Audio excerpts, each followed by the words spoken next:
Hi friends, हमारे उपकार online platform पे आप सबका हार्दिक स्वागत है। आज हम लोग गुप्त साम्राज्य को पढ़ते हैं। उधर कुषाणों का अंत होता है, उसके बाद धीरे धीरे ये गुप्त कौन है, और बड़ा महत्वपूर्ण चैप्टर है। प्रीलिम्स के नज़रिए से, वनडे एग्जाम के नज़रिए से, टीजीटी पीजीटी के नज़रिए से और सिविल सर्विस की मेंस एग्जामिनेशन में भी बहुत सारा सवाल आता है इससे। एक्चुअली ये कुषाणों के सामंत थे, तो धीरे धीरे जैसे कुषाण कमजोर होते हैं कनिष्क आदि के बाद, तो फिर धीरे धीरे ये सामंत अपना विस्तार करते जाते हैं और इनका शुरुआती जो कैपिटल है वो कौशाम्बी है। इनकी कैपिटल राजधानी कौशाम्बी। कौशाम्बी का मतलब है, कानपुर से जब इलाहाबाद जाते हैं तो फतेहपुर और इलाहाबाद के बीच का जिला कौशाम्बी है। कौशाम्बी इधर कहीं, तो यहाँ ये अपने आप को स्वतंत्र कर लेते हैं। फिर यहाँ से लगभग ये पूरा इलाका और ये पूरा उत्तर भारत ये लगभग अपने आधिपत्य में ले लेते हैं। साउथ में सातवाहन है, इधर साउथ में सातवाहन है उसी समय, लेकिन ये उत्तर भारत का एक बड़ा इलाका इनके कब्जे में, और एक विशाल समृद्धशाली गुप्त साम्राज्य का निर्माण होता है। उसमें कई राजा जैसे चंद्रगुप्त द्वितीय, विक्रमादित्य बहुत महत्वपूर्ण है। स्कंदगुप्त के बारे में है। गुप्त काल को भारतीय इतिहास का स्वर्ण युग कहा जाता है। ये लाइन कोट बहुत आती है मेंस आदि परीक्षाओं में, क्यों कही जाती है। तो आइए देखते हैं सबसे पहले इस चैप्टर हम लोगों को पढ़ना क्या है।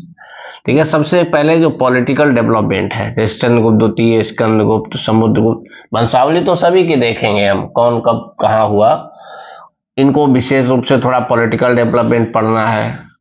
दूसरा पॉइंट है ये नवरत्न, जो बेताल भट्ट, बरूरुचि और ये सारे लोग हुए, ये नवरत्न पढ़ने हैं इनके।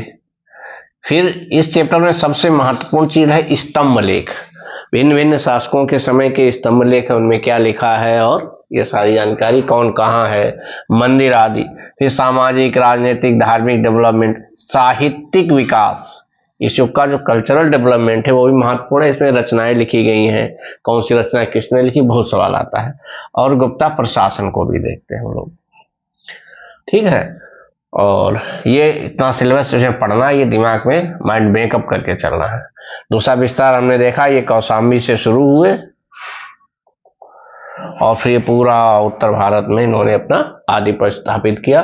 इधर वंशावली में हम लोग अगर देखें तो श्रीगुप्त संस्थापक है,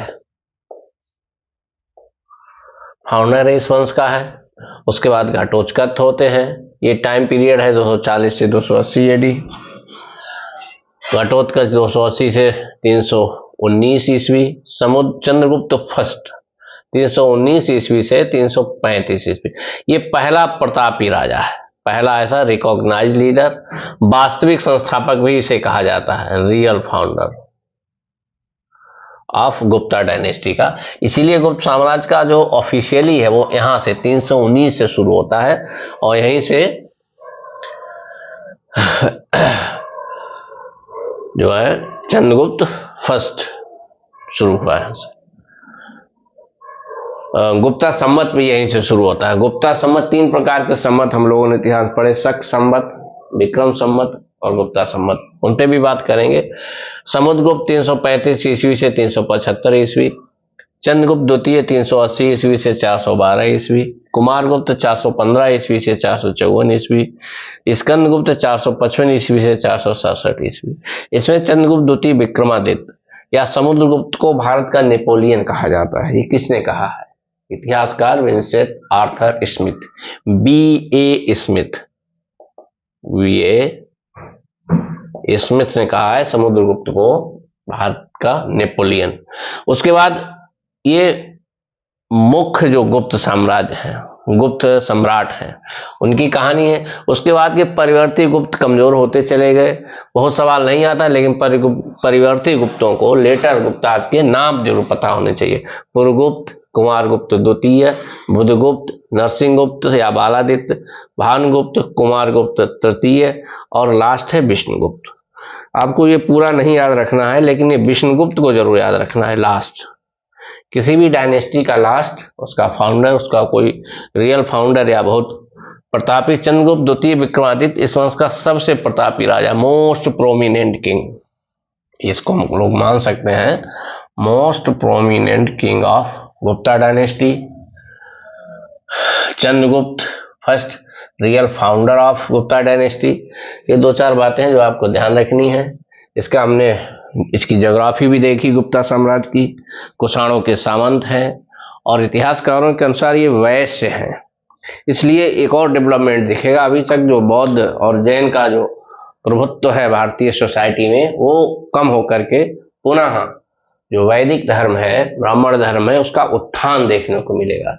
ये भी एक खास डेवलपमेंट है इस गुप्ता डायनेस्टी का। तो इसके बाद हम लोग थोड़ा सा पॉलिटिकल डेवलपमेंट जैसे चंद्रगुप्त द्वितीय, स्कंदगुप्त, इनको थोड़ा थोड़ा देखेंगे। उसके बाद हम लोग कल्चरल हिस्ट्री पे आएंगे। यहाँ से कल्चरल हिस्ट्री पे सवाल बहुत बनते हैं। कल्चरल हिस्ट्री से ऐसा ही होता है उस इरा का, उस डायनेस्टी के समय का पॉलिटिकल, सोशोलॉजिकल, रिलीजियस डेवलपमेंट कोई अचीवमेंट है, लिटरेरी कोई अचीवमेंट है, इसको हम लोग कल्चरल हिस्ट्री कहते हैं। सामान्यतः कल्चरल हिस्ट्री थोड़ी सी उबाऊ होती है, पढ़ने में मन नहीं लगता है, लेकिन सवाल खूब बनता है, सिलेबस कम होता है।